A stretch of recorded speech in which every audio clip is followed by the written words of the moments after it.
tardes, ¿cómo están? Bienvenidos el día de hoy a esta ponencia dentro del marco de el Colegio Médico Huaraz, en el cual se está realizando diversas charlas en relación a medicina en altura.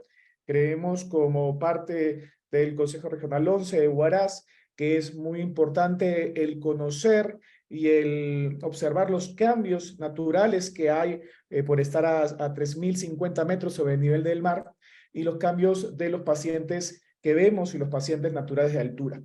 En esta oportunidad vamos a tener al doctor Antonio Virué Soto. Él es director del Departamento de Medicina Crítica de la Asociación Latinoamericana de Tórax, médico cirujano de la Universidad Mayor San Andrés de La Paz, Bolivia, especialista en medicina crítica y terapia intensiva, y tiene una alta especialidad en medicina crítica en obstetricia en México. El día de hoy nos hablará sobre preeclampsia a muy alta altitud.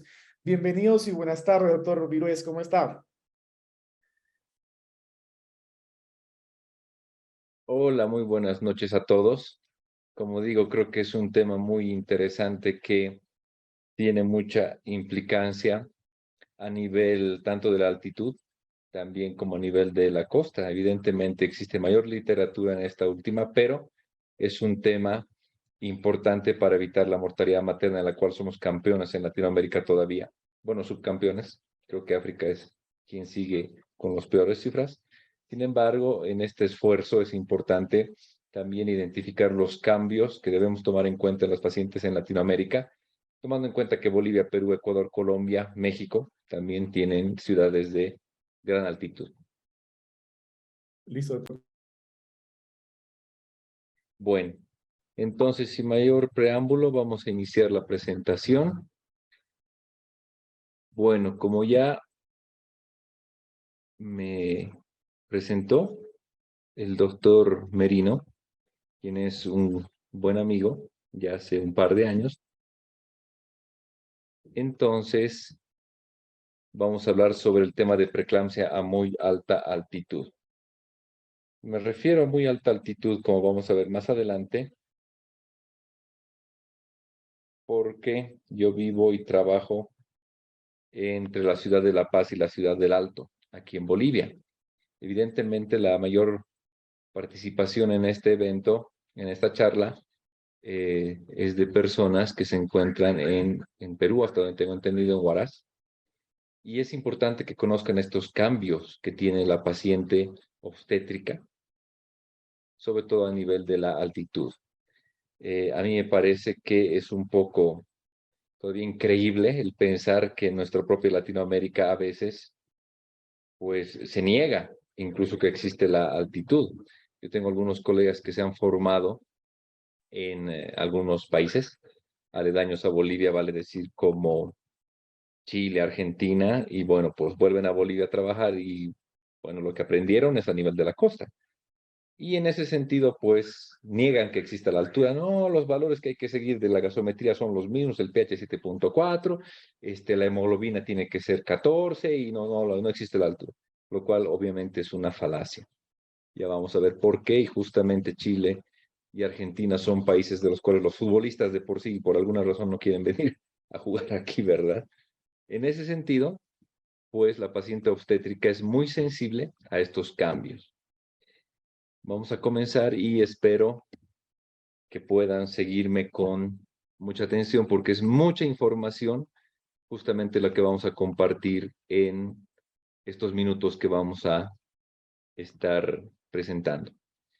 Mencionar que la Organización Mundial de la Salud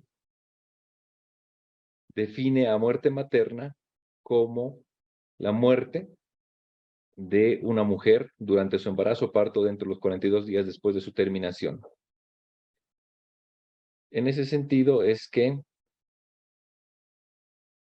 debemos mencionar que se excluye en esta definición lo que es muerte materna por accidente. Eso tenemos que ser claros. ¿A qué me refiero? Que si una mujer embarazada muere en un accidente de tránsito, por si acaso no se toma como muerte materna. Esto para aclarar a los estudiantes.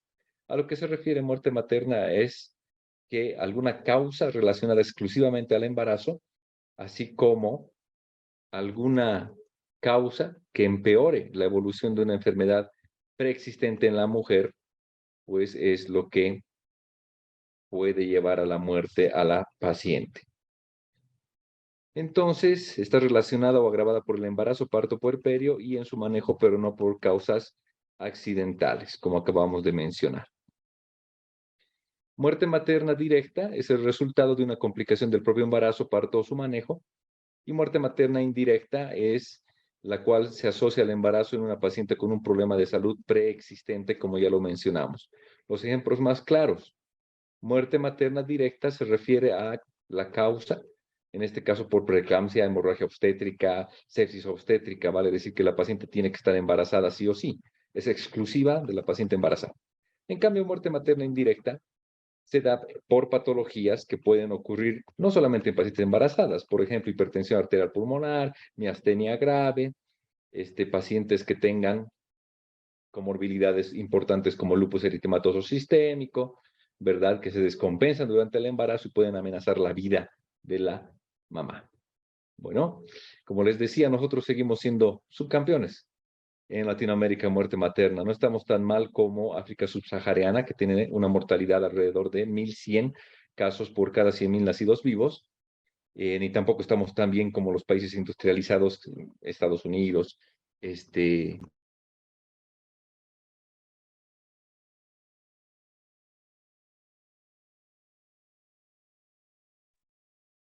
entonces, no estamos tan bien como los países industrializados, que tienen una muerte materna alrededor de los 12 casos por cada 100.000 nacidos vivos. América Latina y el Caribe en promedio estamos alrededor de 190 casos por cada 100.000 nacidos vivos.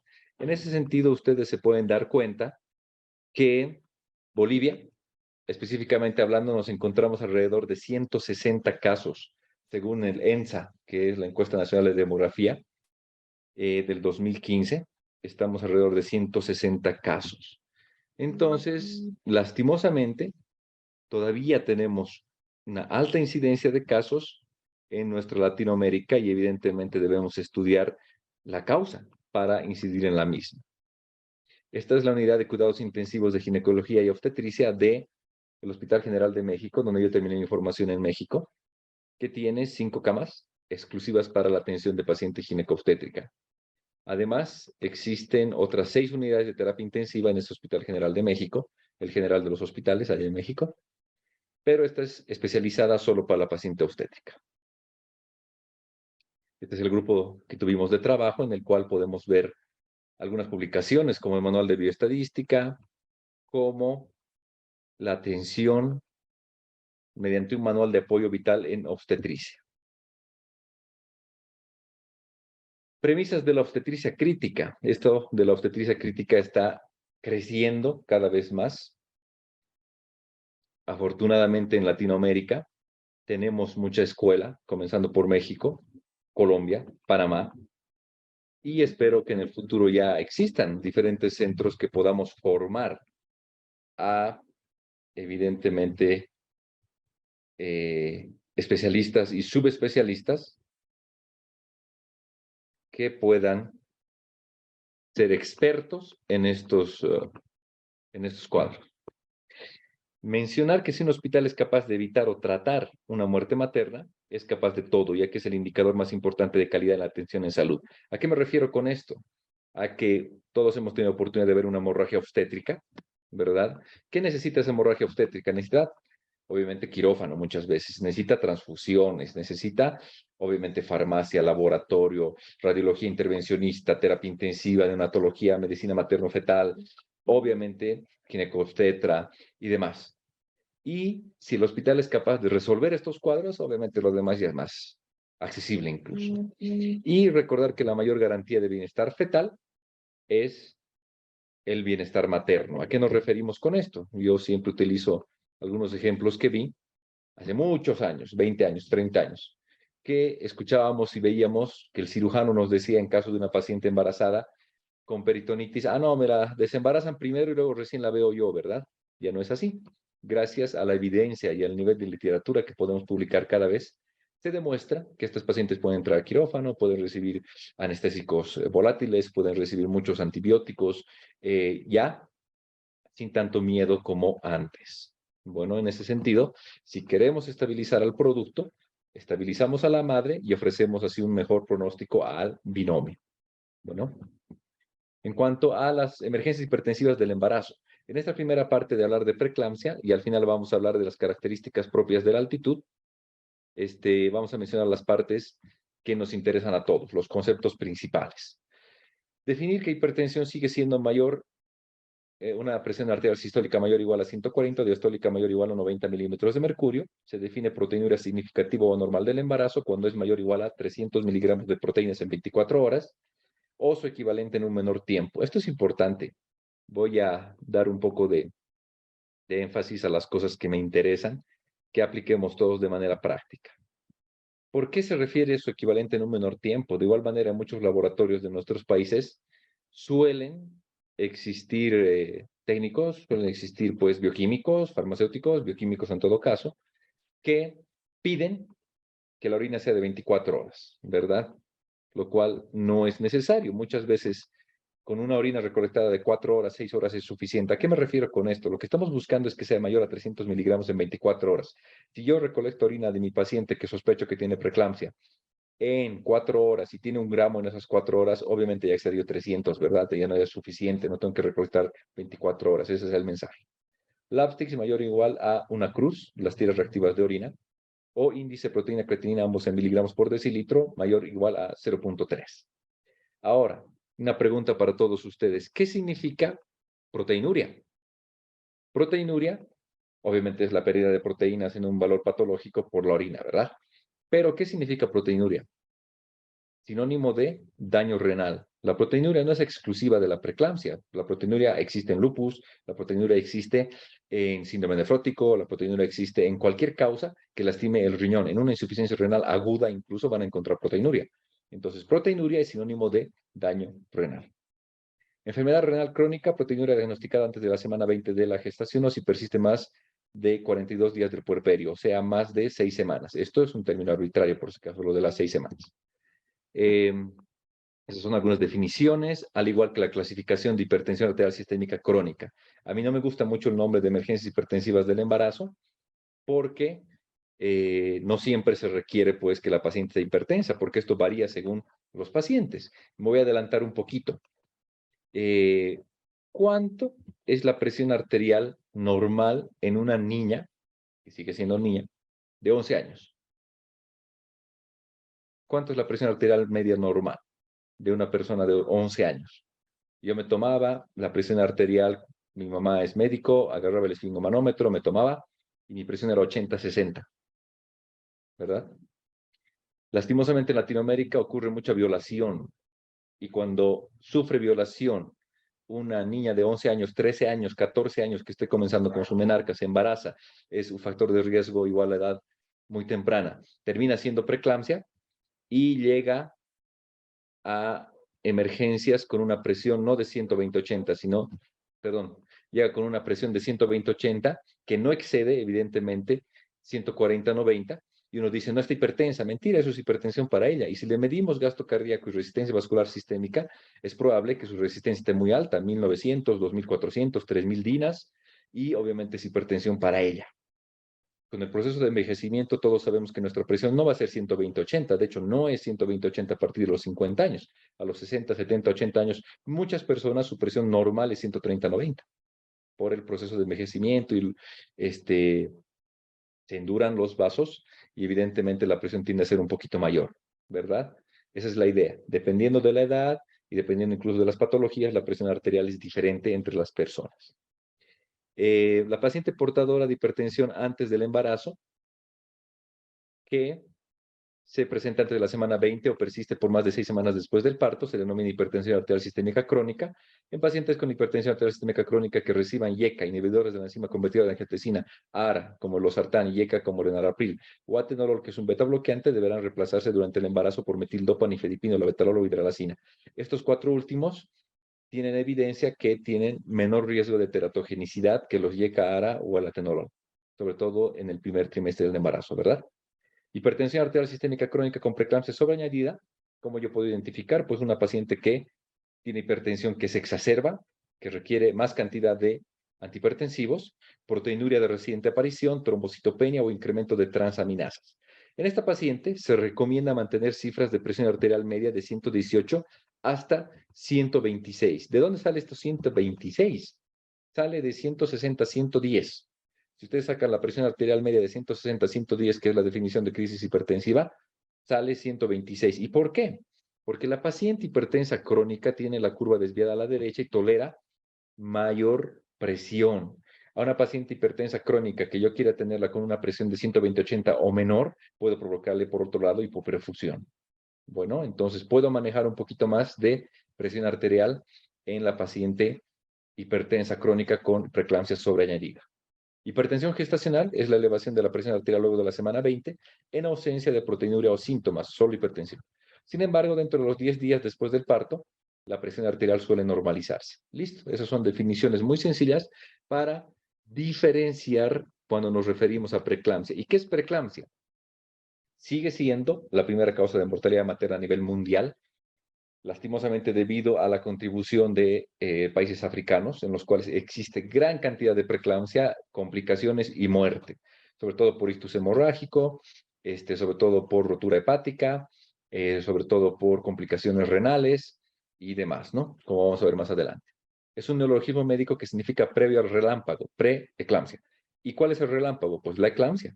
¿Y qué es la eclampsia? Las convulsiones eclámpticas. Ahora, si hablamos de preeclampsia, ¿verdad? Que significa antes de la convulsión, antes del relámpago, no es adecuado que el término que utilicemos sea preeclampsia, eclampsia.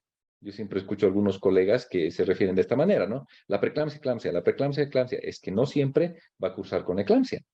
La eclampsia es una complicación de la preeclampsia, como lo vamos a ver. Clásicamente, tenía la tríada de hipertensión, proteinuria, signos y síntomas. Y tenía una instalación a partir de la semana 20. Sin embargo, y esto es importante, el otro día, yo apenas hace un mes, diagnostiqué una preeclampsia en una paciente con mora diatiforme con 18 semanas de gestación. Era justamente una colega pediatra que se embarazó, muy feliz ella, muy esperado el embarazo, lastimosamente desarrolló hipertensión, se presentó con presión de 130, 80, cefalea, y obviamente en la clínica pues le monitorizamos el gasto cardíaco con el USCOM. El USCOM es el ultrasonido que nos permite estimar el gasto cardíaco por ultrasonido supraesternal, insonando el tracto de salida y hacia el callado aórtico. Entonces podemos estimar el gasto cardíaco y la resistencia vascular sistémica. Justamente ella tenía una resistencia vascular sistémica de 1900, con un patrón hipodinámico, con un gasto cardíaco e índice cardíaco disminuidos. Entonces, yo les dije a mis colegas en la clínica, es una preeclampsia. Y no faltó quien me dijo, no, no es, porque está en la semana 18. Por definición no es. Mentira. Hay preeclampsia antes de la semana 20, justamente en casos de enfermedad trofoblástica o gestación múltiple. Se hizo la interrupción del embarazo en este caso y se envió a histopatología, el tejido trofoblástico, y terminó siendo una enfermedad trofoblástica, una hemorroidatiforme, tal cual. Y no olvidar que la preeclampsia puede presentarse durante el parto y hasta 2 semanas después del puerperio. Bueno, la denominación de toxemia tampoco es apropiada, es inapropiada, ya que hasta el momento no se ha detectado ninguna toxina.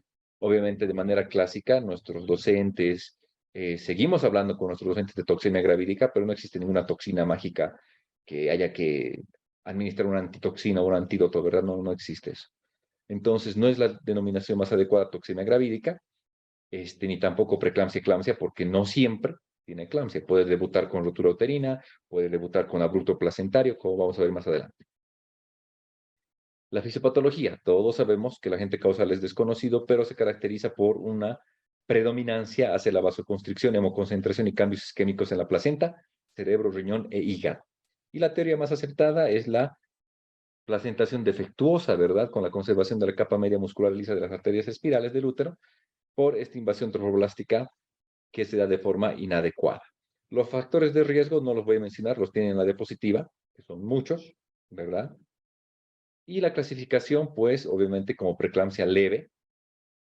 Ahora aquí también tengo que ser claro, no va a faltar algún colega que obviamente me va a decir, pero la COG dice con criterios de severidad, sin criterios de severidad, pero en mi país manejamos complicada, no complicada, pero manejamos leve, severa, manejamos severa y sin criterios de severidad. Muy bien.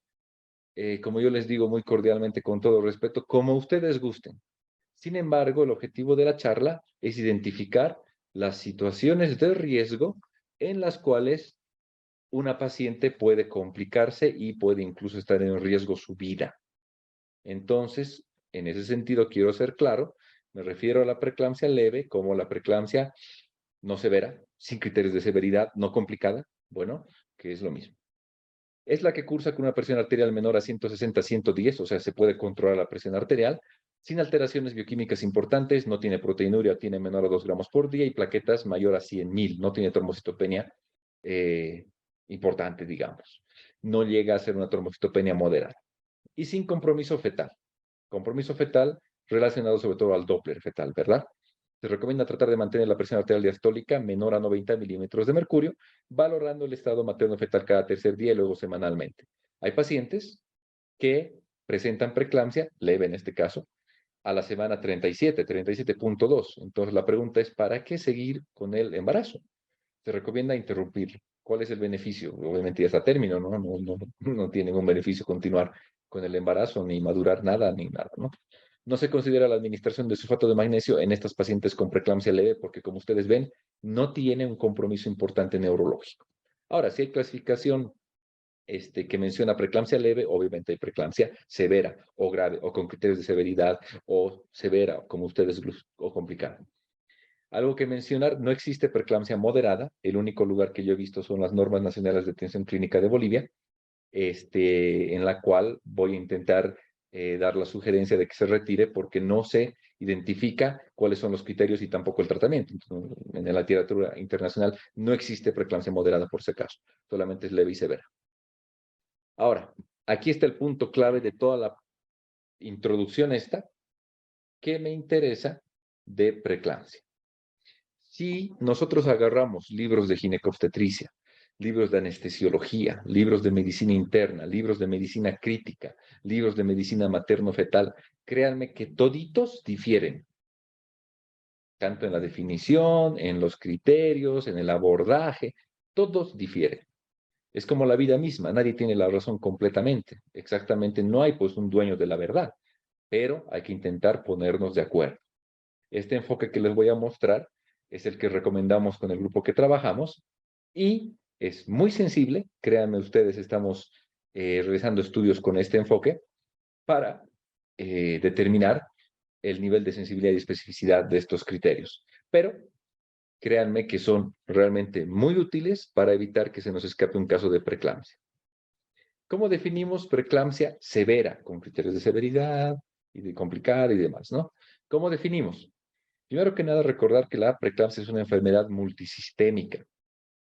Con la disculpa del caso, no es una enfermedad que solamente afecte a los órganos reproductores femeninos, sino que también afecta a los pulmones, al corazón, al cerebro, al hígado, ¿verdad?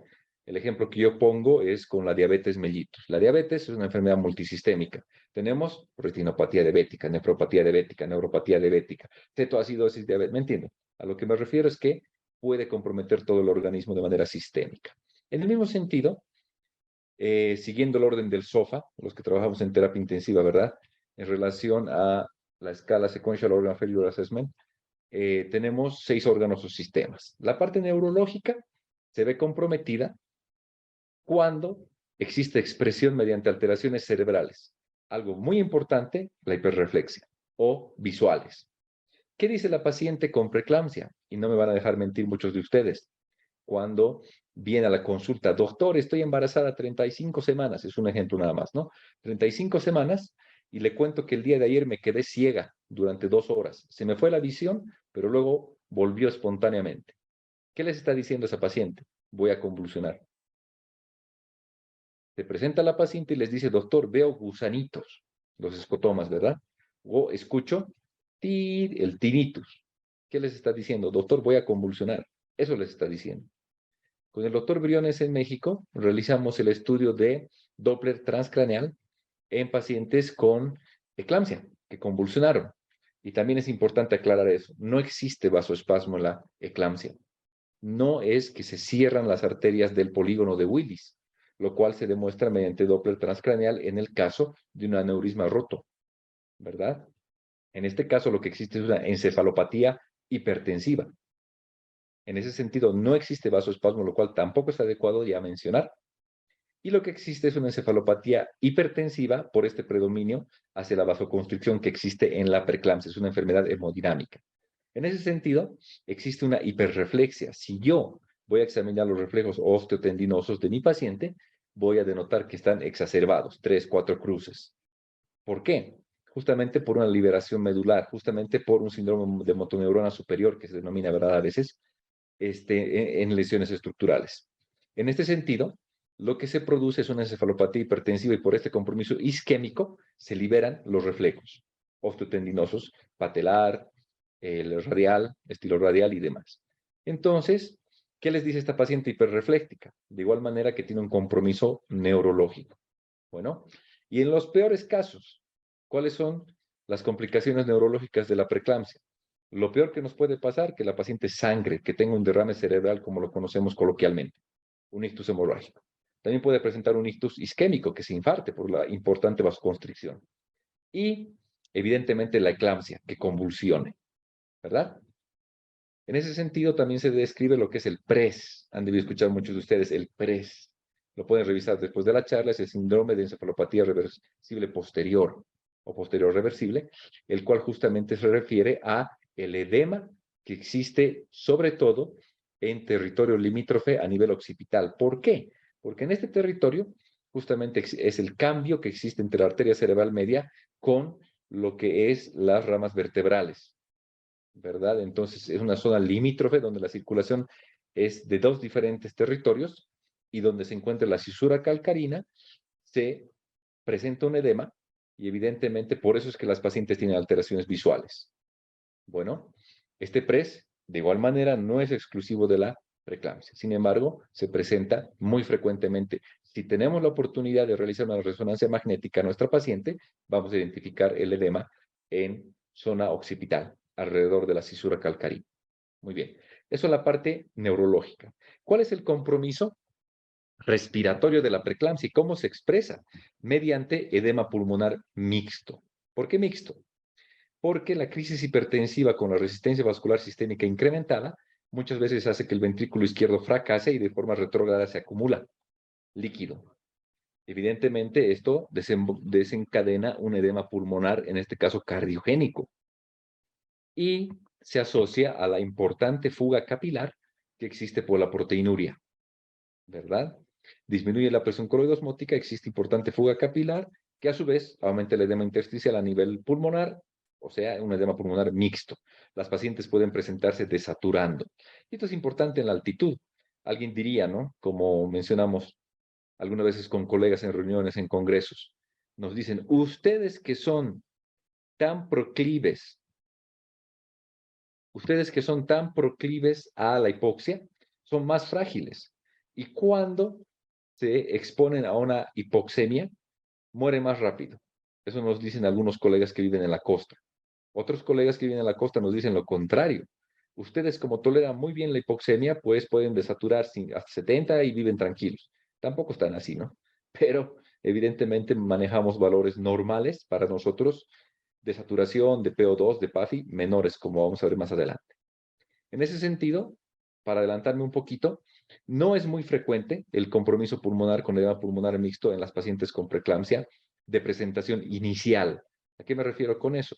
Yo solamente he visto una vez paciente con edema pulmonar mixto y se murió en el Hospital General de México porque llegó realmente una crisis hipertensiva, 5,000 de plaquetas, ¿no? Una coagulopatía brutal, ya directo a fallecer. Ni siquiera pasó 12 horas y falleció. El compromiso hemodinámico, ¿a cuál corresponde? A la crisis hipertensiva definida por una hipertensión arterial sistémica mayor o igual a 160-110 en 2 tomas separadas por 4 horas, excepto que la paciente ya esté con tratamiento antihipertensivo. O sea, si la paciente ya está recibiendo su nifedipino, ya está con prazosin, metoprolol, alfa-metildopa, o peor todavía, si ya está con nitratos en infusión, y si está con una presión mayor a esta, ya es una crisis hipertensiva, obviamente, ¿no? El manejo, evidentemente, es en terapia intensiva. El compromiso renal, ¿cómo se expresa? Mediante creatinina mayor a 1.1 miligramos por decilitro. No se olviden que la paciente embarazada maneja valores más bajos de creatinina por un aumento del gasto cardíaco que aumenta la tasa de filtrado glomerular, y normalmente la creatinina puede estar alrededor de 0.46 incluso miligramos por decilitro. Oliguria. ¿Qué les dice la paciente? Doctor, no estoy orinando bien estos últimos días, ¿verdad? Le hacemos el estudio de creatinina y encontramos 8 de creatinina, por ejemplo. Compromiso digestivo, ¿cómo se expresa? Mediante la elevación de enzimas hepáticas mayor o igual a 2 veces el valor normal. Las transaminasas suelen tener un valor alrededor de 40, o sea, vale decir más de 80, ¿verdad? Dolor persistente en epigastrio o en hipocondrio derecho. ¿Qué se está diciendo esta paciente? Voy a presentar rotura hepática, el signo de Chaucier, ¿verdad? A eso se refiere el dolor persistente. Y finalmente el compromiso hematológico, que se refiere a la anemia hemolítica microangiopática o a la microangiopatía trombótica y hemólisis intravascular. Ese es el nombre completo adecuado del famoso síndrome HELP. Y si hay algunos colegas ginecobstetras, no les va a gustar lo que voy a decir ahorita, ¿verdad? Esto es muy importante. Aquí voy a detenerme un minuto, porque tomando en cuenta estos criterios, ustedes pueden darse cuenta una paciente que tenga riesgo de complicaciones y de fallecimiento. Lastimosamente, cuando yo volví a Bolivia, yo trabajé en un hospital donde llegan pacientes solamente de ginecobstetricia, y tuve la pena de ver cómo una jovencita de 25 años llegó con más sangre que cerebro en su tomografía. ¿Por qué? Porque fue a ser atendida a un centro de primer nivel, 25 años, embarazo 35 semanas, a un centro de primer nivel donde no hay médicos que se formen aquí en Bolivia, por lo menos, sino hay un convenio ahí político, ¿no? Que no sé si ustedes saben a lo que me refiero. Pero hay técnicos en salud que le dieron, y evidentemente le dijeron, mira, tú tranquila, eso es un cólico biliar, tómate tu antiespasmódico, esta tabletita cada 8 horas, vas a estar bien. Bueno, se fue a su casa, durmió, nunca más despertó. Llegó de muerte encefálica al hospital. ¿Qué pasó ahí? Tenía el signo de Chaucier esa paciente. Entonces, no es posible que en primer nivel, segundo nivel, obviamente menos en tercer nivel, se nos escape ese tipo de diagnósticos, ¿verdad?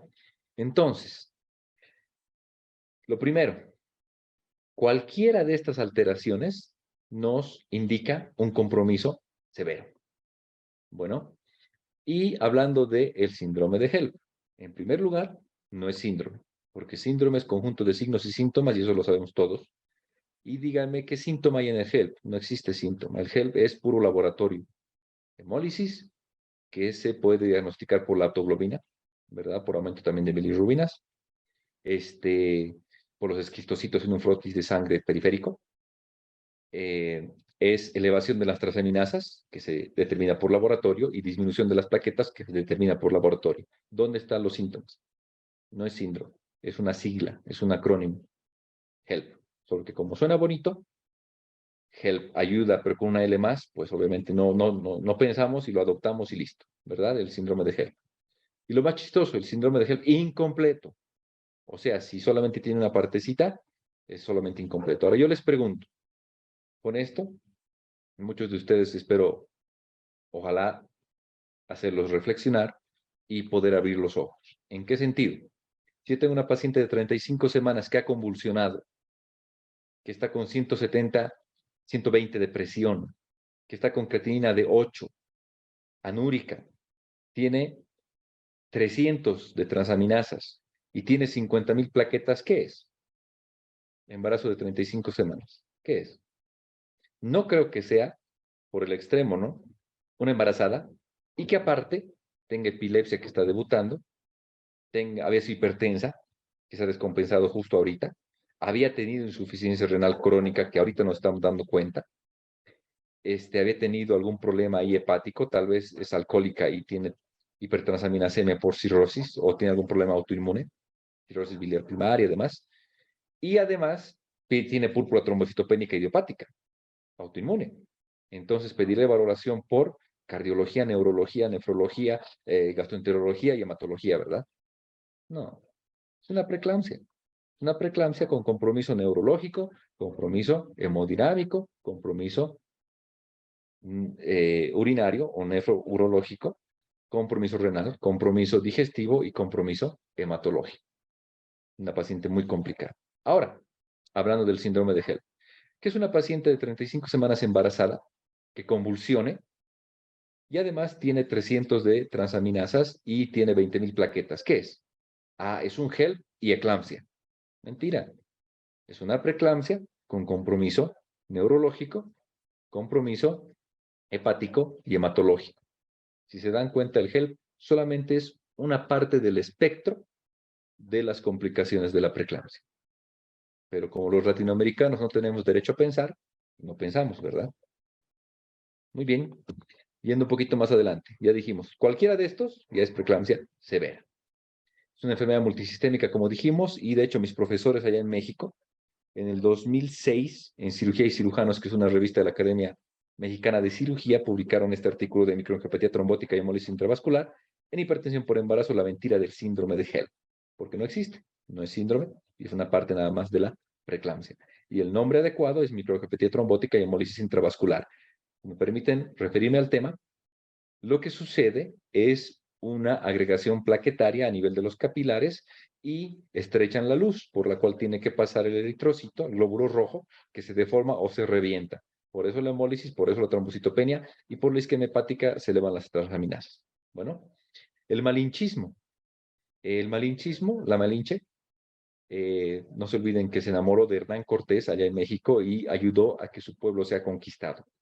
¿A qué se refiere? A preferir lo que viene de afuera. O sea, vamos a esperar que los gringos, que los europeos nos digan, a momento, no hay el HELP, ahora se va a llamar tal cosa. Ah, recién vamos a cambiar. No, los latinoamericanos creo que también tenemos la capacidad para pensar. En ese sentido, no es un síndrome y no existe solamente parte del espectro de la preeclampsia. Aquí tienen la diapositiva y créanme que con esto no se van a equivocar al identificar rápidamente una paciente con preeclampsia severa. En cuanto al tratamiento, tiene 3 pilares. La expansión del volumen plasmático con cristaloides se recomienda iniciar con 30 mililitros por kilogramo. ¿Por qué? Porque entre el 40 al 60% de pacientes son hipovolémicas. La paciente preeclámptica es hipovolémica. Bueno, también se recomienda utilizar los coloides. ¿Por qué? No se olviden la proteinuria, la fuga capilar, y en México publicamos este artículo de investigación en la Revista Mexicana de Medicina Crítica y Terapia Intensiva, de la Asociación o el Colegio Mexicano de Medicina Crítica y Terapia Intensiva, en la cual describimos que la albúmina administrada en diferentes patologías de obstetricia crítica, vale decir preeclampsia, pancreatitis y embarazo, lupus y embarazo, hemorragia obstétrica, ninguna de nuestros pacientes hizo reacción alérgica, ninguna hizo coagulopatía, ¿verdad? Es muy inocua, puede administrarse prácticamente a todos los pacientes, en este caso con preeclampsia, para restaurar la presión coloidosmótica. Obviamente, no está recomendado los coloides sintéticos, como todos ya hemos leído y sabemos, hidroxetilestarch, hemacel, las gelatinas y demás, no están recomendadas porque empeoran la evolución, causan coagulopatía, causan insuficiencia renal aguda y fenómenos alérgicos. ¿Y cómo reponemos la albúmina? Una pregunta muy frecuente. Existe la fórmula de Landis-Pappenheimer, que ustedes ven ahí, la presión coloidosmótica es igual a 2.38 por la concentración de proteínas totales más 0.138 por la concentración de proteínas totales al cuadrado más 0.00957 por proteínas totales al cubo.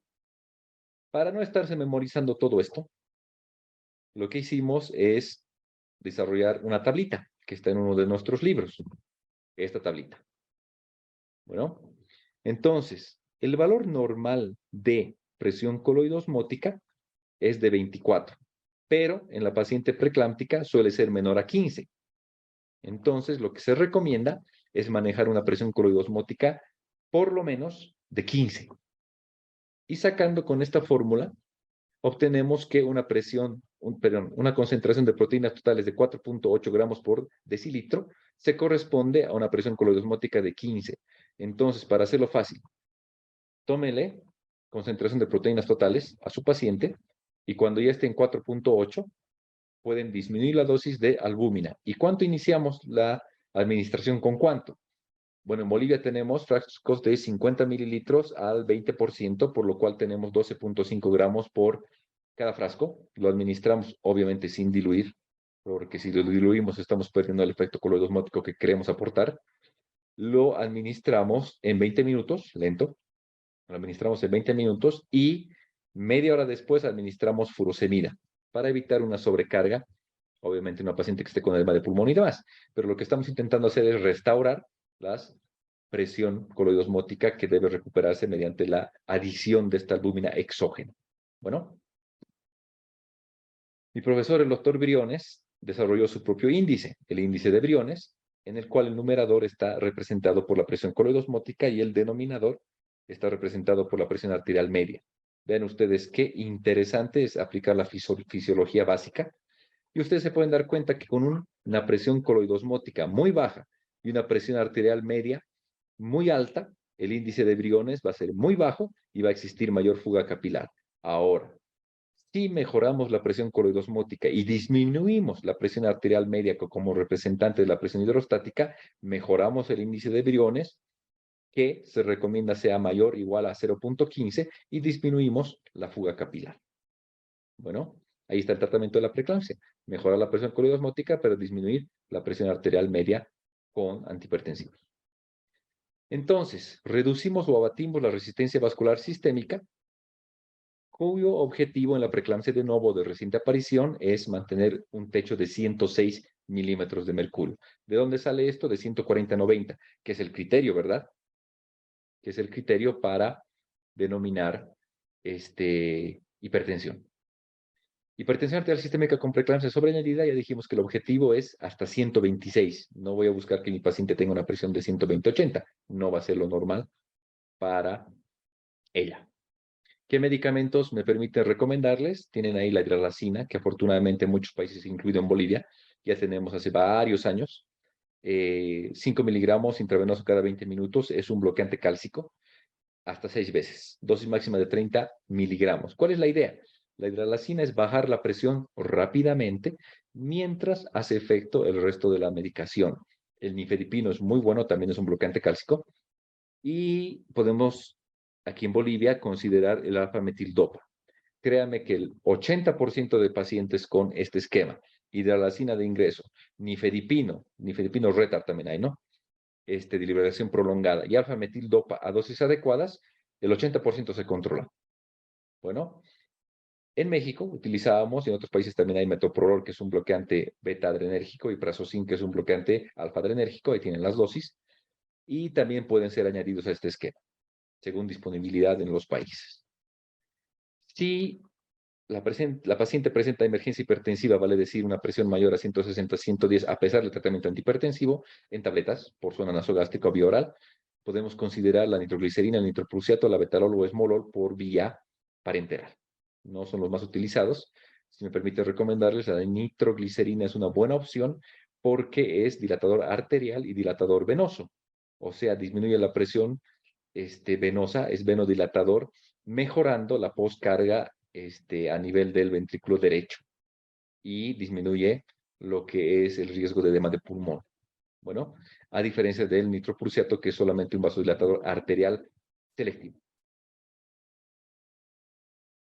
Finalmente, el pilar C es la protección del órgano blanco, donde debemos considerar la administración de sulfato de magnesio, y aquí quiero ser de igual manera claro.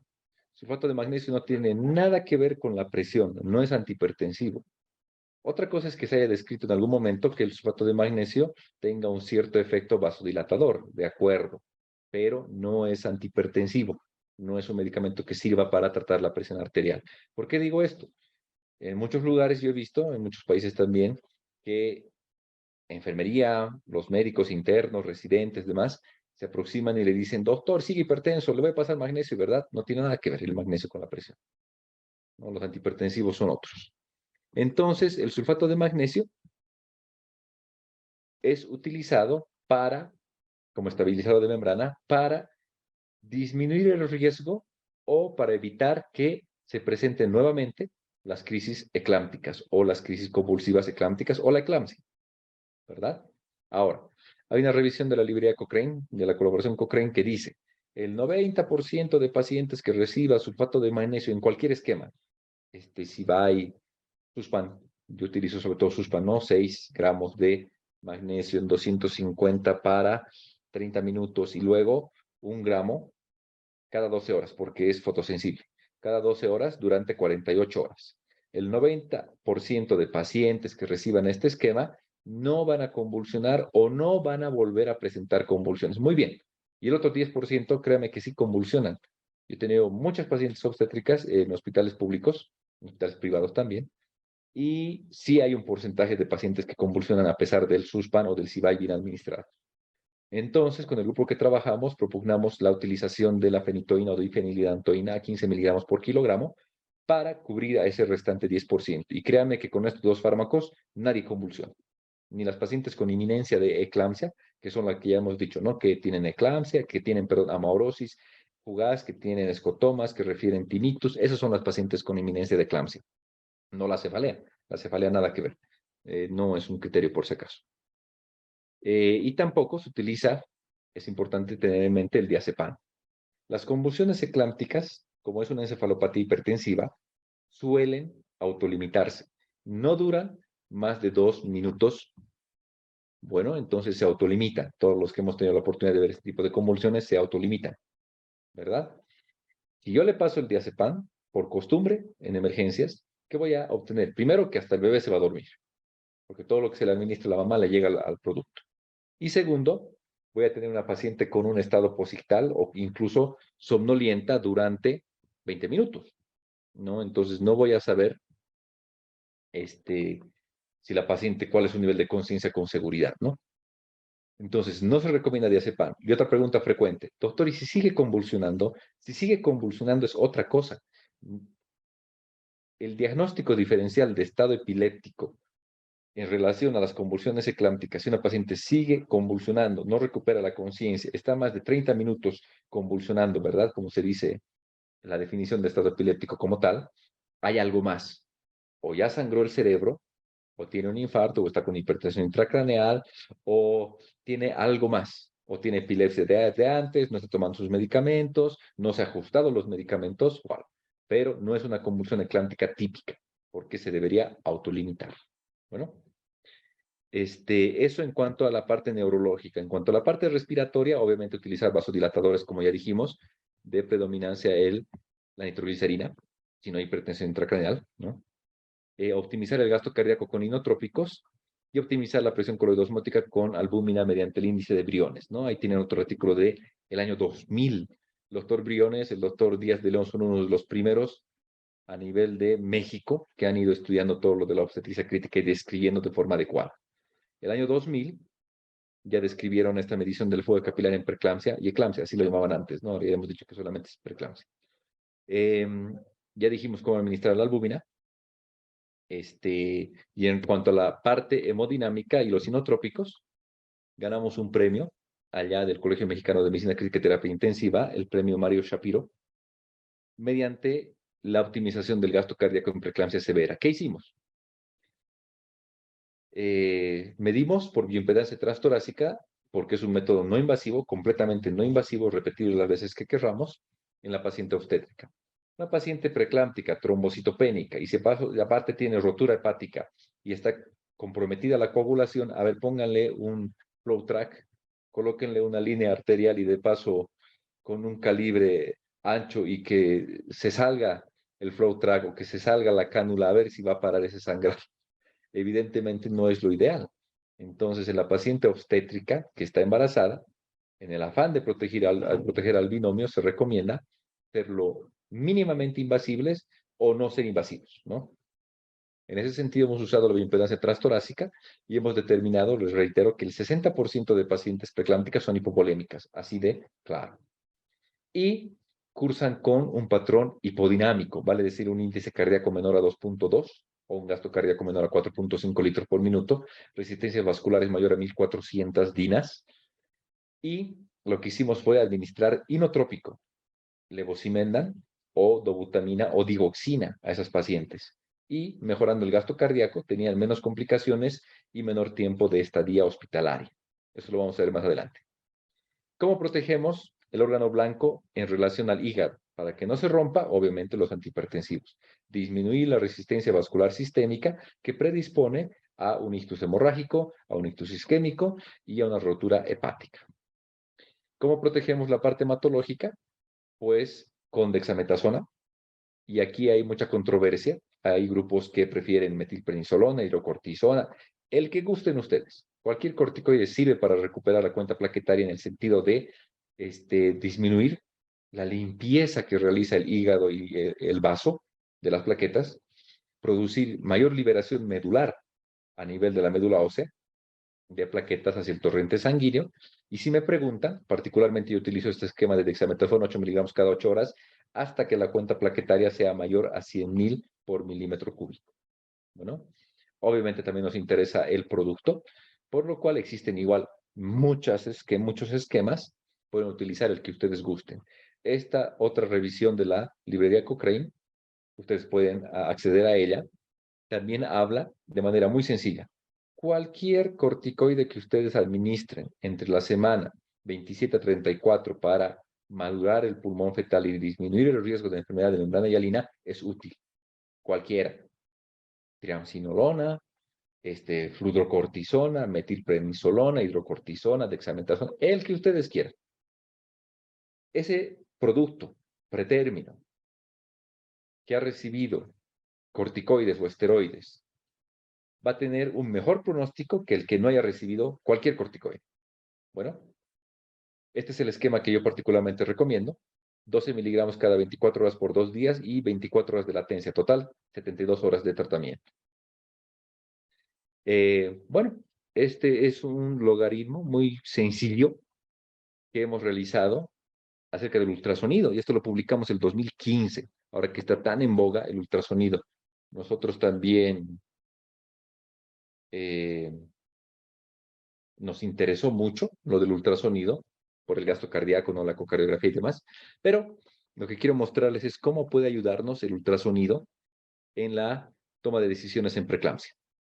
En relación a pulmón húmedo, si tenemos datos de pulmón húmedo, o sea, más de 3 o 5 líneas en el mismo, en una pantalla, controlar los líquidos, ya no administrar más líquidos.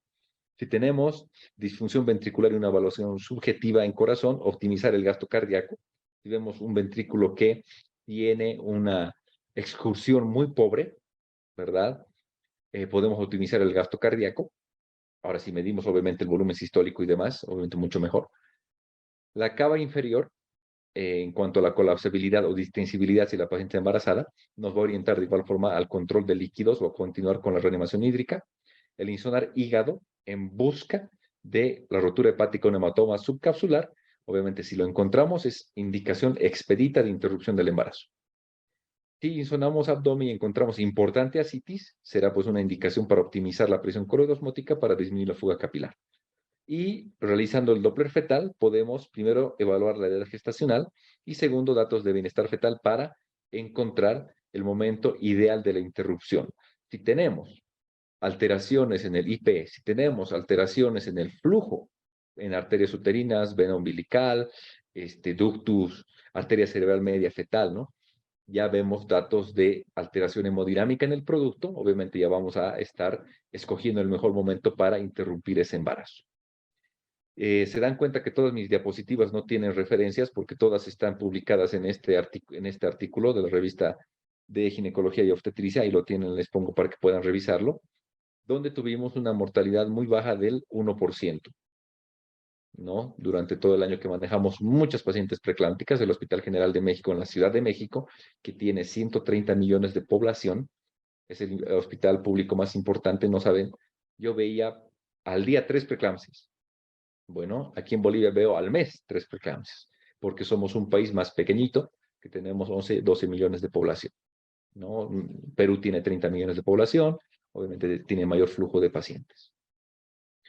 Entonces, ya para ir terminando esta parte de preeclampsia, primero que nada, no existe preeclampsia moderada. No existe el término de eclampsia severa porque no hay una eclampsia leve. La eclampsia de por sí ya dijimos que es una complicación de la preeclampsia. El nimodipino es un vasodilatador cerebral y no se debe confundir con el nifedipino. Y el nimodipino no tiene ningún rol en la preeclampsia. ¿Alguna vez he visto esa confusión? Les comento esto por experiencia. En relación a la optimización del gasto cardíaco, unas cuantas palabras alrededor. Mencionar pues que en nuestro trabajo, con la administración de inotrópico levosimendan como calcio sensibilizador, como inodilatador, vimos que en los pacientes que tenían patrón hipodinámico, pues existió un aumento del 50% en el índice cardíaco, desde 2 litros minuto por metro cuadrado hasta 3 litros por minuto metro cuadrado, a comparación de los controles en los cuales no se administraron, tenían un patrón eudinámico, no se utilizó inotrópico. Y solo con el tratamiento de la reanimación, antihipertensivos, mejoró también el índice cardíaco en un 7%, desde 3 litros minuto por metro cuadrado hasta 3.2 litros por metro cuadrado. Bueno, y aquí pueden ver ustedes de una manera más simple, mediante estos gráficos tan sencillos que nos expresan cómo las pacientes con patrón hipodinámico, ya les decía, índice cardíaco, gasto cardíaco bajo y resistencia vascular sistémica elevada, equiparaban sus valores después del tratamiento inotrópico, ¿verdad? Entonces, sí sirve administrar inotrópico en pacientes con patrón hipodinámico. En cuanto a la resistencia vascular sistémica, disminuyó en un 37%, lo cual disminuye las complicaciones relacionadas a rotura hepática, ictus hemorrágico, y ahí tienen ustedes la evolución de la resistencia vascular sistémica. El fluido torácico es un parámetro medido por bioimpedancia que expresa, igual que el agua extravascular pulmonar, el riesgo de edema pulmonar. Disminuyó con el inotrópico. Finalmente, esto es algo muy importante. La presión arterial media disminuyó en un 20% en los casos en los con patrón hipodinámico y en las pacientes controles disminuyó un 12%. Vean esto ustedes. Vieron la diferencia en el índice cardíaco y gasto cardíaco, ¿verdad? Cómo disminuyó. Pero vean la presión arterial media. La presión arterial media es similar entre las pacientes con patrón hipodinámico de las eodinámicas y vean ustedes que no hay gran diferencia. ¿Qué queremos decir con esto? Fácilmente, que monitorizar la presión arterial media no es suficiente. Idealmente debería monitorizarse el gasto cardíaco. Obviamente los dispositivos seguramente en los próximos meses o años van a volverse mucho más accesibles en precio para poder acceder a los mismos y monitorizar a la paciente para tener esta información tan útil. Finalmente, vean ustedes la correlación entre el gasto cardíaco y la resistencia vascular sistémica. De hecho, yo mejoro el gasto cardíaco, vean ustedes, de 5 voy incrementando y de por sí va disminuyendo la resistencia vascular sistémica desde 1500 y se va normalizando, ¿verdad? Es un hallazgo muy importante. ¿Por qué? Porque evidentemente, en casos de choque hipovolémico, ¿qué pasa? Sube la presión arterial diastólica, ¿verdad? Como expresión de aumento de la resistencia vascular sistémica, como fenómeno compensatorio. Y si yo reanimo de forma adecuada a esta paciente con líquidos, cristaloides, coloides, mejoro el gasto cardíaco, va a disminuir este mecanismo compensatorio que es la resistencia vascular sistémica. Es por eso que decimos que la preeclampsia es una enfermedad hemodinámica. Bueno, estos son algunos artículos que hemos publicado con el grupo de trabajo que tenemos. Y para terminar ya con la altitud. Si bien Perú, que son nuestros hermanos que se encuentran aquí al lado de nosotros, tiene ciudades más altas que se encuentran a 5.130 metros. Un centro minero que es La Rinconada, ¿verdad? Que está en Perú. También existen centros muy altos como Tuyo, en el Tíbet, Rongbuk, Huencan, todos estos en la meseta tibetana, en China, y están a 5.070 metros, 4.980 metros, 4.870 metros. Ustedes pueden ver que su población es pequeña. La Rinconada llega hasta 50.000 habitantes. Por lo que escuché últimamente, hasta 100.000 habitantes. Es una ciudad minera, ¿verdad? Entonces, según lo reportado aquí, 50.000 habitantes. ¿Cuál es la importancia de la ciudad del Alto, donde yo trabajo? Pues que se encuentra a 4.150 metros sobre el nivel del mar, pero tenemos 1.2 millones de población. Ahora vamos a tener el censo aquí en Bolivia el 2024, bueno, yo creo que el 2025, y se va a conocer de forma adecuada cuál es el valor, pero evidentemente supera el millón. Entonces, es el laboratorio más importante para estudiar la altitud en humanos en el mundo. Es la ciudad a mayor altitud con mayor población en el mundo. Entonces, tenemos otras ciudades, como Potosí, que también está en Bolivia, con 170.000 pobladores, tal vez más ahora. Shigatse, que está en China, 117.000, Juliaca en Perú, 225.000, y así de forma progresiva. Bueno, ¿Y cuál es la importancia de la altitud? Esto ya para terminar la charla. Existe lo que es la cascada del oxígeno a nivel del mar. La presión barométrica o atmosférica, que es lo mismo de forma práctica, es de 760 milímetros de mercurio a nivel del mar, ¿verdad? De la cual debemos restar 47 milímetros de mercurio que corresponden a la presión de vapor de agua, obteniendo una presión efectiva de 713 milímetros de mercurio.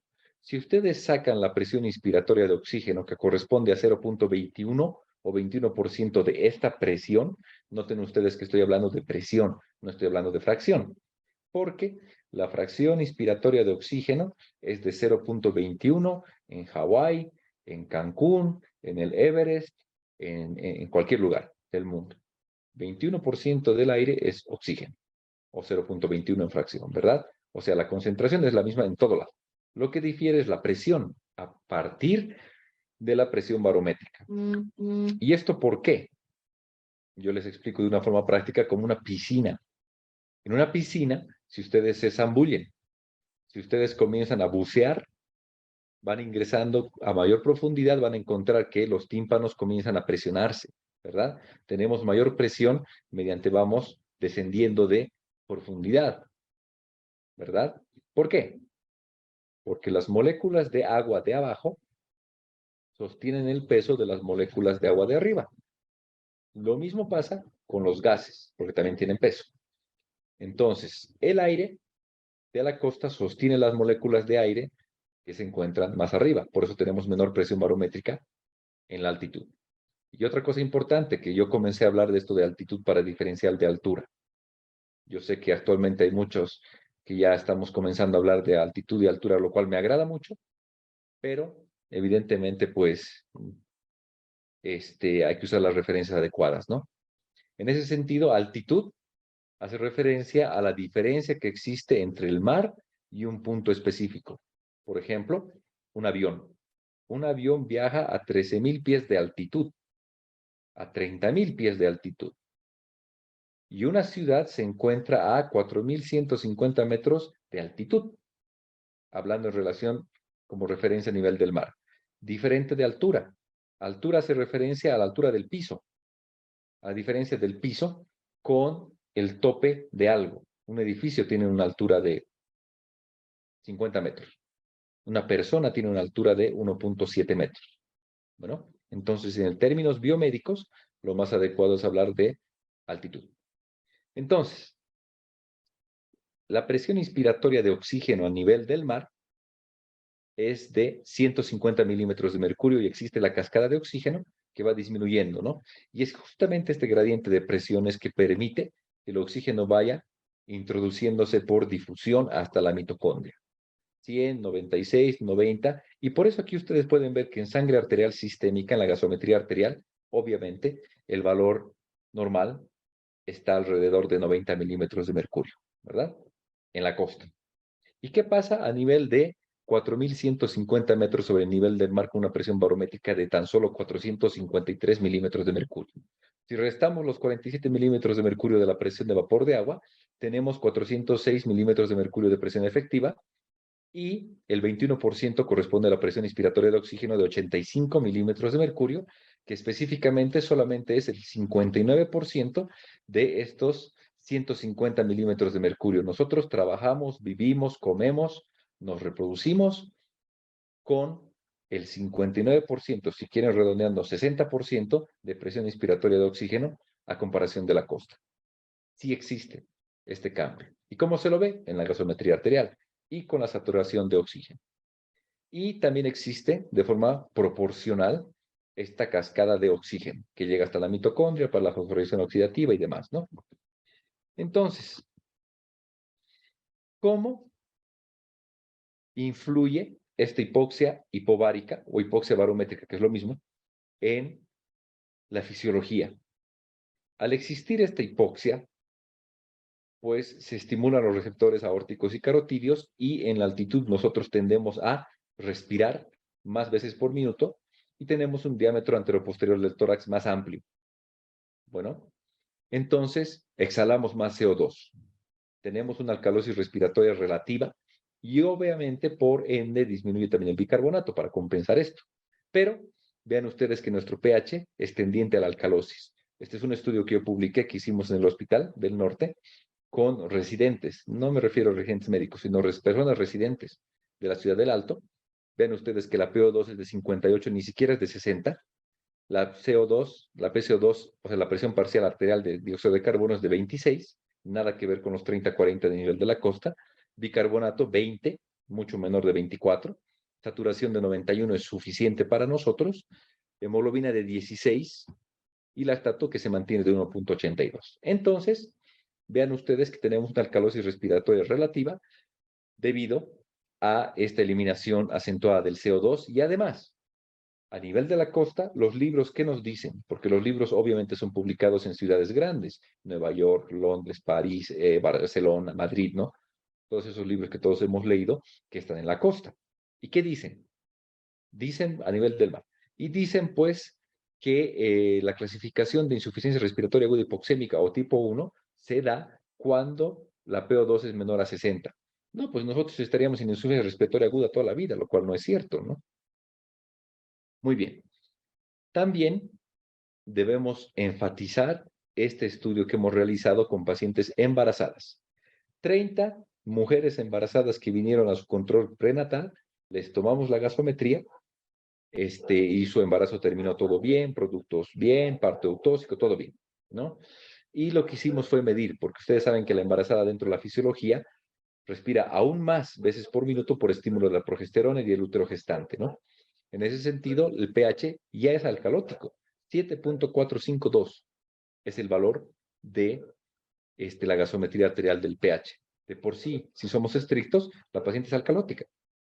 La PO2 de 65, PCO2 de 24. La alcalosis respiratoria está incrementada por el valor, como dijimos, de la progesterona como estimulante respiratorio, el bicarbonato de 20, la saturación alrededor de 90, hemoglobina de 14, menor a los 16 en personas no embarazadas, lactato 1.32 y PAFI 310 o índice de Kirby. Entonces, primera diferencia fundamental, si yo voy a meter a una paciente aquí a 4.150 metros sobre el nivel del mar por eclampsia, con un feto viable, le voy a meter a terapia intensiva, obviamente voy a buscar ventilarla con estos objetivos. Bueno, y lo ideal es tener estos objetivos a diferentes altitudes donde ustedes trabajan. Es imposible hacer un consenso o en este momento sugerir que por cada cuántos metros cambia el pH. Hay que describirlo. Completamente de acuerdo, pero eso lo tiene que hacer cada centro que esté por encima de 1.500 metros sobre el nivel del mar. Si quieren, hacemos el trabajo. Obviamente me pasan su contacto y lo realizamos. ¿Por qué hablo de muy alta altitud? Porque hay que clasificar de forma adecuada la altitud.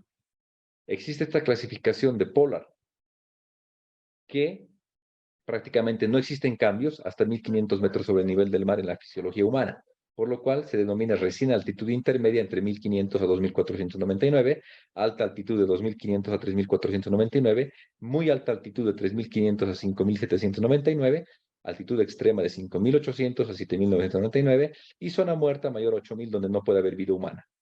Entonces, la ciudad de La Paz, aquí en Bolivia, está a 3.600 metros y la ciudad del Alto está a 4.150 metros. Ambos se encuentran a muy alta altitud, del inglés very high altitude. ¿Por qué? Porque no simplemente vamos a hablar de altitud. No es lo mismo vivir a 1.600 metros que vivir pues a 6.000 metros, obviamente porque los cambios son paralelos en cuanto al ascenso de altitud. El pH tiende a ser más alcalótico, el CO2 sigue disminuyendo. Entonces no se puede hablar simplemente de altitud. Este es un artículo de revisión que publicamos con el doctor Tinoco, una persona muy reconocida, un profesional intensivista allá en Huancayo, con quien hemos trabajado muchos artículos.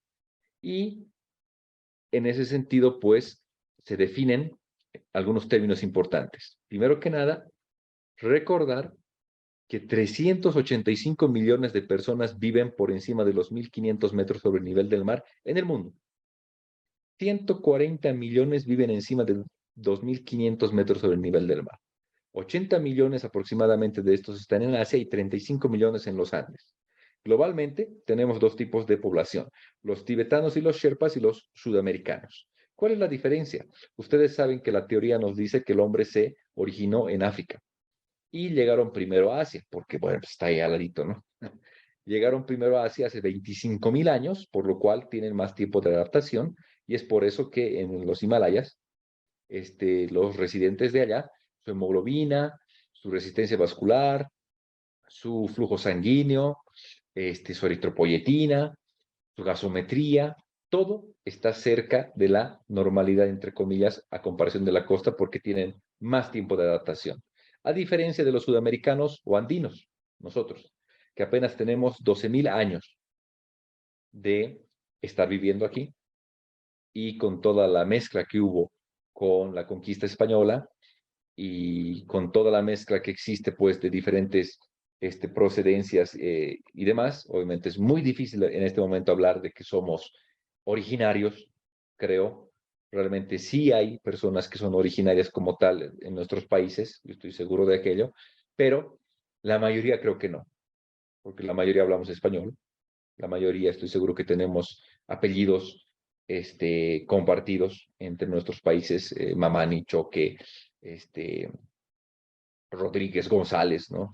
Entonces, toda esa mezcla hace que sea difícil hacer realmente un árbol genealógico que sea 100% confiable. Y decir que alguien es originario al 100%, un poco difícil. Bueno, pero dentro de nuestra genética está que tenemos 12.000 años en los Andes, un tiempo menor a comparación de los tibetanos y los sherpas, lo cual obviamente nos obliga a estar en un periodo de adaptación intermedia. Es por eso que nuestra hemoglobina todavía es más alta, nuestra eritropoyetina es más alta como fenómeno compensatorio, nuestra gasometría no es la misma que las personas de la costa. ¿Y cuál es el afán de todo esto? Aprender de esta adaptación, poniéndolo de forma práctica. Saben que los pacientes críticos, el denominador común en un estado de choque es la hipoperfusión y la hipoxemia, ¿verdad? La hipoxemia tisular, hipoxemia celular. Entonces, nosotros vivimos en una hipoxemia tisular, en una hipoxemia barométrica crónica, muchas veces parecida a la del enfermo crítico, y estamos vivos y nos reproducimos. Por eso debemos diferenciar lo que es aclimatación de lo que es adaptación. Aclimatación son los cambios agudos para poder adaptarse a este medio. Lo repito, agudos. Entonces, una persona que venga de Lima, aquí a La Paz o al Alto, va a sufrir un proceso de aclimatación que va a durar 5, 12, 14 días, ¿no? Ese proceso de aclimatación va a incluir taquicardia, va a incluir taquipnea, tal vez un poco de hipertensión y aumento de la hemoglobina, sobre todo. Y ya hablamos de adaptación, si esa persona decide quedarse a vivir forever aquí en el Alto, y después de largo tiempo no va a tener ya muchos cambios y va a poder reproducirse. El hecho de reproducirse en el ambiente hipoxémico, en el ambiente hipóxico, ya es un dato de adaptación. Esa es la diferencia, porque yo encuentro mucha confusión cuando otras personas hablan de esto. Bueno, ¿qué más de importante? Los cambios. En cuanto al pH, PO2, CO2, bicarbonato, saturación, en cuanto a la esfera cardiovascular, el gasto cardíaco, la disponibilidad de oxígeno y el consumo de oxígeno son diferentes en la altitud.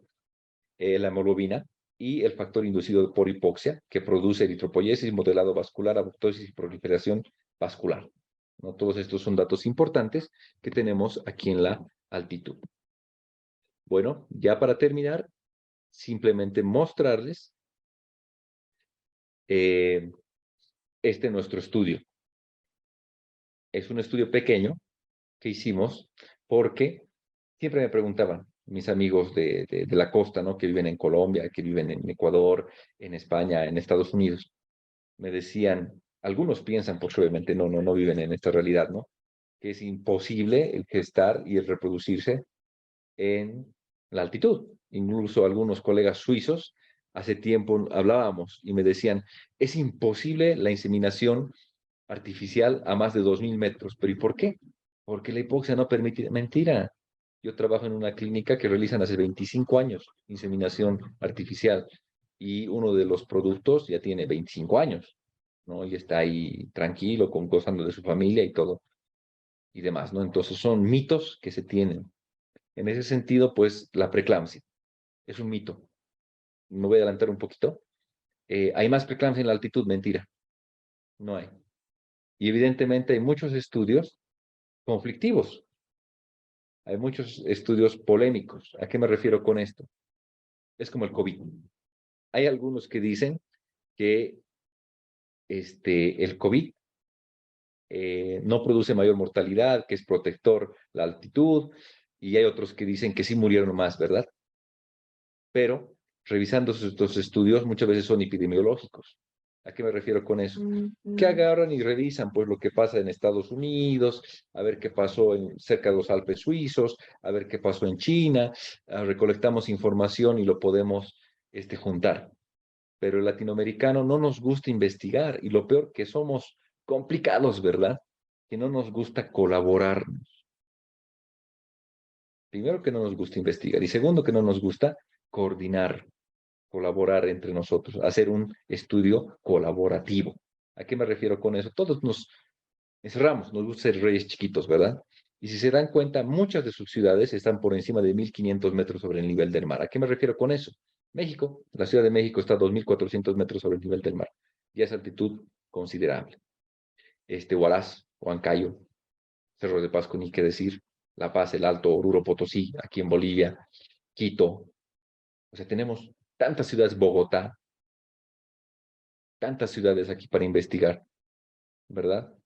Pero no coordinamos, no colaboramos. Entonces, lo que hicimos aquí fue despejarnos la duda, porque yo escucho, ¿no? Y en algunas presentaciones internacionales, en este estudio en Estados Unidos que estudiaron 10 personas, vieron que la preeclampsia es más frecuente en la altitud. ¿En la altitud de dónde? En la altitud de Bolivia. Ah, y de paso, yo no sabía que habían estudiado esa altitud en Bolivia y me pongo a revisar y era un estudio sobre diplomáticos que trabajaban aquí en la embajada en Bolivia,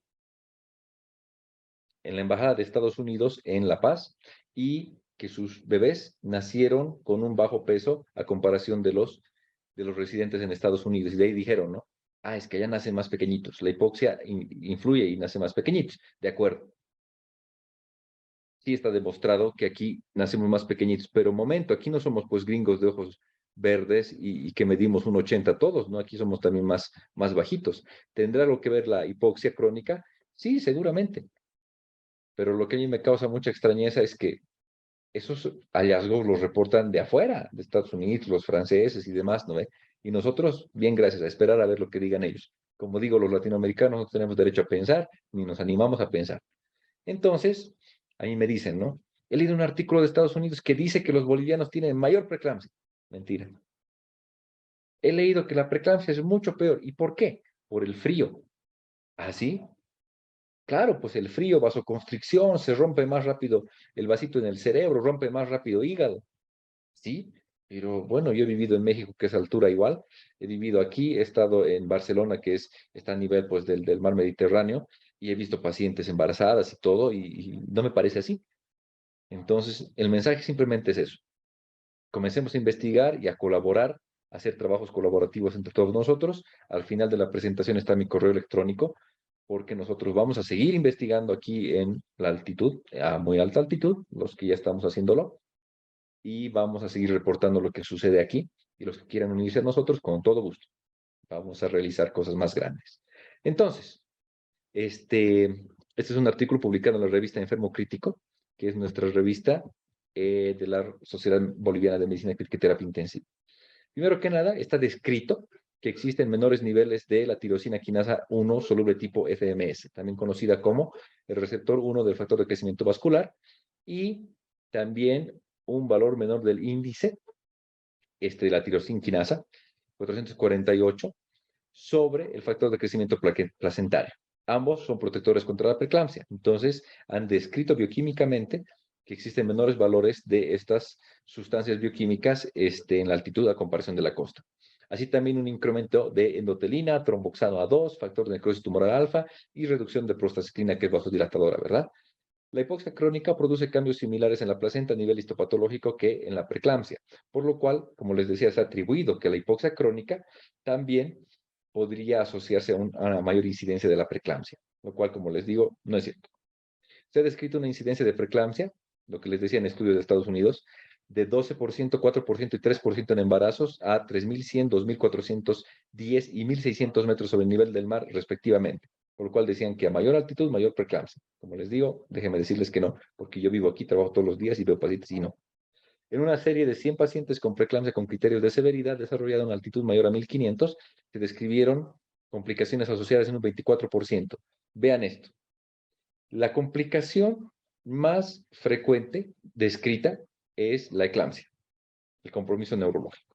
21% de insuficiencia respiratoria aguda. Eso me llama mucho la atención porque en el estudio que hicimos no tuvimos ningún caso de insuficiencia respiratoria aguda hipoxémica o hipercápnica o mixta o de algún tipo. 9.6 coagulopatía, que tampoco vimos.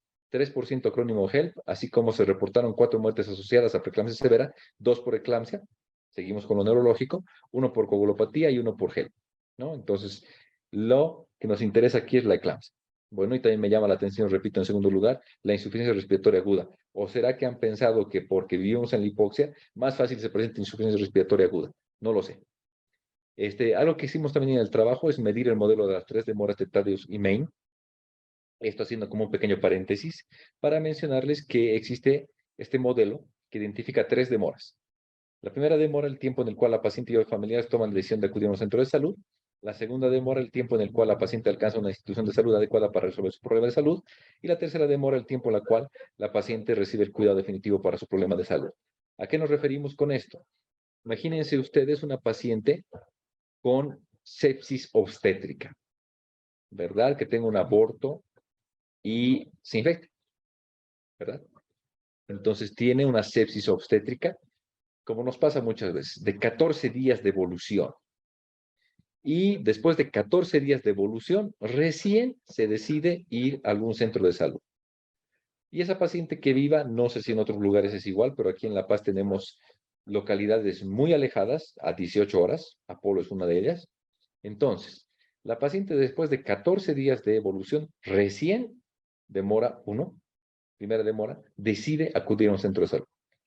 Segunda demora, tarda 18 horas en llegar desde su localidad hasta el hospital, ¿verdad?